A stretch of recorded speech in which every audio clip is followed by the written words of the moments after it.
पावसाने आमची कशा प्रकारे फजिती केली हा पार्ट तर तुम्ही बघितलंच असेल. आता सुरू करूया दुसरा पार्ट. आम्ही आता चाललोय घरी. मग काय, आम्ही सगळं पावसाने ओलं चिंब तर होऊनच गेलो होतो आणि त्यात आम्हाला रस्ता पण सापडत नव्हता घरी जायचा.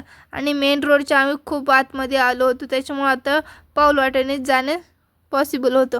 मग काय, आम्हाला इथे एक खाली घर दिसलं होतं. आता म्हटलं त्या घरापाशी जाऊन तिथं कोणी असेल त्यांना विचारू. तिथं एक काका होते आणि मावशी पण होत्या. मग काय, घरापाशी आलो, त्यांना विचारा तर कसं जाऊ पुढं. मग त्यांनी सांगितलं, त्यांनी रोड पण दाखवला. मग काय, त्याने रोड दाखवल्याप्रमाणे आम्ही चाललो होतो घरी.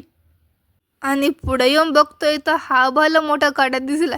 इथून जर कोणी खाली पडलं ना त्याचं काम काम खतमच होऊन जाईल. काही पण म्हणा तुम्ही. आम्ही तर सावकाशच गेलो बाबा इथून निघून पुढं.